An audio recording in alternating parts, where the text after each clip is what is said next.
আর এবার নজর রাখবো পদ্মের প্রচার। হ্যাঁ, বিধানসভা পাখির চোখ সকলের কাছে।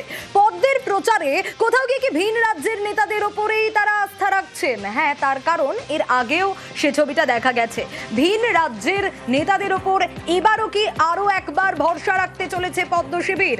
বিজেপির প্রচারে ভিন রাজ্যের বিধায়ক সাংসদরা কারা কারা আসবেন? সুস্মিতা রয়েছে আমার সঙ্গে, আরো ডিটেল জানবো। সুস্মিতা, দেখুন, মোট 27 জন ভিন রাজ্যের বিজেপি সাংসদ, বিধায়ক, সাংগঠনিক নেতা, সংগঠন মন্ত্রী এবং মোর্চার নেতৃত্ব আসতে চলেছেন। কিন্তু কোন কোন রাজ্য থেকে আসছেন? যে সমস্ত রাজ্য বিজেপি শাসিত রাজ্য, যে সমস্ত রাজ্যে সদ্য বিজেপি ক্ষমতায় এসেছে, সেই সমস্ত রাজ্য থেকে বিধায়ক সাংসদদের নিয়ে এসে রাজ্যের সাংগঠনিক কাজে বুথ স্তরীয় সংগঠন, নির্বাচনী প্রচারের কাজে লাগাতে সিদ্ধান্ত নিয়েছে বঙ্গ বিজেপি।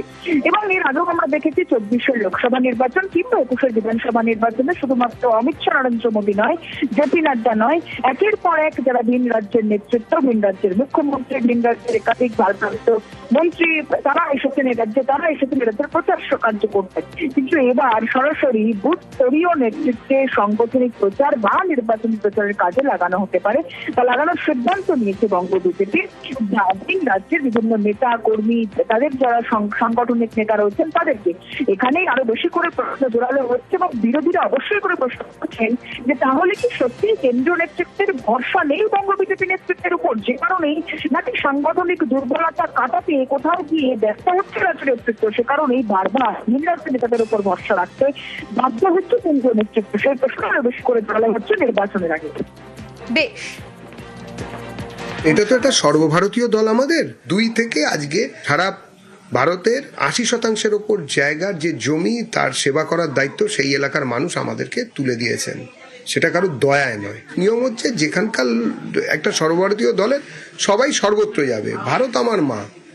আমরা মনে করি কাশ্মীর থেকে কন্যাকুমারী, গুজরাট থেকে গৌহাটি, আমার দেশ আমার মাটি, এটা আমাদের স্লোগান।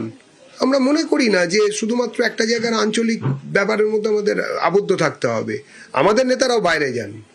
অন্য রাজ্যে যখন ভোট হয় তখন আমাদের নেতারাও যান। আমিও গিয়েছি বহু রাজ্যে। তো ন্যাচারালি এটাই স্বাভাবিক প্রসিডিওর। বহিরাগতদের দল এই জন্য বলা হতো, চিরকাল বহিরাগতদের উপরে নির্ভরশীলতা।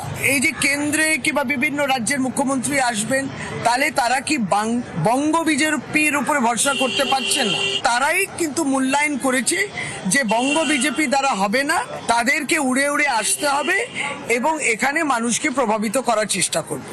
পরিযায়ী শ্রমিকরা ডাবল ইঞ্জিন সরকারে মার খাবে বাংলা ভাষা বলার জন্য।